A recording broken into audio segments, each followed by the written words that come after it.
1917 یہودی آباد ہونے شروع ہو گئے، اور اصل میں اسی کے لیے خلافت کو منسوخ کرایا گیا۔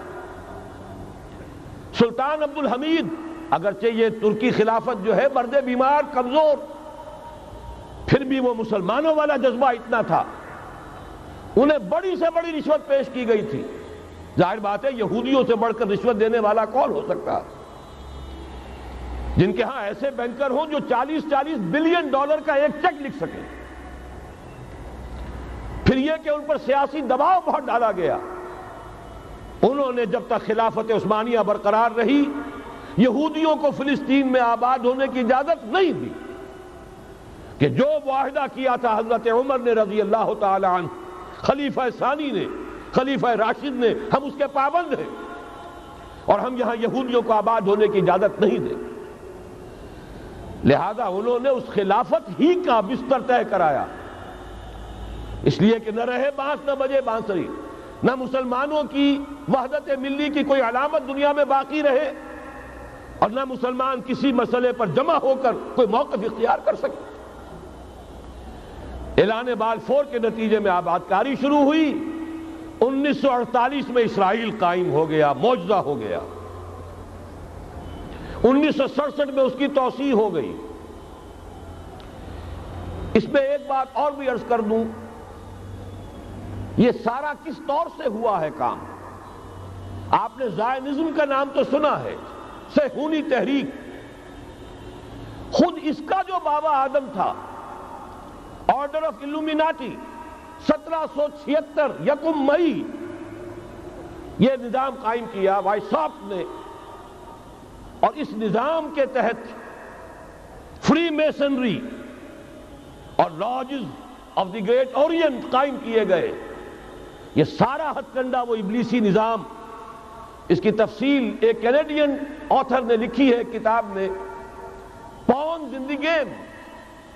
یہ سارا دھندا ایک شیطانی چکر ہے، ابلیسی چال ہے، اور اس کے ذریعے سے اسرائیل قائم ہوا، اور اس کی توسیع بھی ہوئی 1967 میں۔ اب یہاں تک پہنچنے کے بعد ان کے پیش نظر بقیہ دنیا کی تسخیر اور اسے فتح کرنے کا معاملہ ہے، اور سب سے بڑھ کر اسلام کی بیخکنی اور اس کا راستہ روکنا، یہ ان کے پیش نظر ہے۔ یریدون لیطفئوا نور اللہ بافواہہم۔ صورت اس وقت کیا ہے؟ یورپ اور امریکہ سے آپ مشرق کی طرف آئیے، پہلے عالم عرب ہے، عرب مسلم ورلڈ۔ مجھے یہ کہتے ہوئے سخت دکھ ہو رہا ہے، پورا عالم عرب وہ فتح کر چکے، وہ عرب ممالک کے جو اسرائیل کے ساتھ کسی میز پر بیٹھ کر گفتگو کرنے کو تیار نہیں تھے۔ آپ دیکھ رہے ہیں کہ لائن لگ گئی۔ کبھی صرف انور سادات نے ریکگنائز کیا تھا، پوری دنیا میں شور مچا تھا، اس پر لعنت ملامت ہوئی تھی۔ اب تو ایک ایک کر کے، وہ شاہ حسن ہو چاہے شاہ حسین ہو، اب تو وہاں سے ویزے ختم ہو رہے ہیں۔ سعودی عرب اور امارات، انہوں نے جو کچھ کاروباری بندشیں لگائی ہوئی تھی وہ ختم کر دی گئی، ان میں نرمی پیدا کر دی گئی۔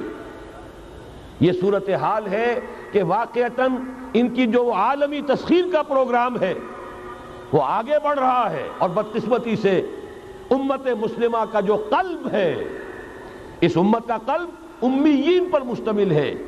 هو الذی بعث فی الامیین رسولا منہم یتلو علیہم آیاتہ ویزکیہم الی آخر الآیہ۔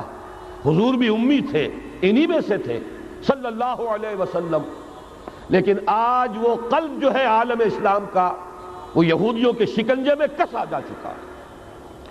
اکثر وہاں کے جو حکمران ہیں، امریکہ کے ایجنٹ ہیں، سٹوجز۔ یہ حالات جہاں تک عالم عرب کا تعلق ہے، تلخ حقائق ہیں جو بیان کر رہا ہوں، اس لیے کہ آپ کے سامنے رہنا چاہیے۔ یہ جو اقبال نے کہا کہ دنیا کو ہے پھر مار گئے روح و بدن پیش، ابلیس نے پھر اپنے درندوں کو ابھارا، اللہ کو پا مر دیے مومن پہ بھروسہ، ابلیس کو یورپ کی مشینوں کا سہارا۔ یہ دوبارہ ایک بہت بڑے پیمانے پر حق و باطل کا گھمسان کا رنگ پڑنے والا ہے۔ ملاحم کی جو حضور صلی اللہ علیہ وسلم نے پیشین گوئیاں فرمائی، الملحمۃ العظمی، تاریخ انسانی کی عظیم ترین جنگ جو ابھی آنے والی ہے، اس کو سمجھ لیجئے اچھی طریقے سے کہ اس میں جو قوتیں ایک دوسرے کے مقابل آ رہی ہیں وہ کون سی ہیں۔ نیو ورلڈ آرڈر کہنے کو امریکہ کے زیر قیادت ہے، حقیقت میں امریکہ خود یہودیوں کے پنجے میں ہے۔ یہ وہی ابلیسی طاقت ہے جو آگے بڑھ رہی ہے۔ عالم عرب کو فتح کرنے کے بعد اب ان کے پاس اگلا عالم اسلام کا حصہ ہے، غیر عرب مسلم ورلڈ۔ ایران ہے، اس کے شمال مشرق میں ترکستان ہے، روسی اور چینی، مشرق میں افغانستان ہے، پاکستان ہے، یہ ایک بہت بڑا سالڈ بلاک ہے۔ اس کے بعد اگرچہ ہندوستان آتا ہے، بھارت، ظاہر بات ہے کہ وہاں مسلمان اقلیت میں ہیں سوائے کشمیر کے، لیکن یہ نوٹ کیجئے کہ وہاں بھی کم سے کم 15-18 کروڑ مسلمان موجود ہیں۔ آج بھی دنیا کا سب سے بڑا ملک جس میں مسلمانوں کی تعداد اور جن کی نفری سب سے بڑھ کر ہے وہ بھارت ہے۔ اس کے بعد پھر انڈونیشیا، ملائیشیا ہے، اس سے آگے ہے پھر فار ایسٹ، ابھی انہیں فتح کرنا ہے۔ نیو ورلڈ آرڈر کا یوں سمجھئے کہ ابھی یہ ہارڈ نٹ ٹو کریک، ابھی ایک لوہے کا چنا ہے چائنا کی شکل میں موجود۔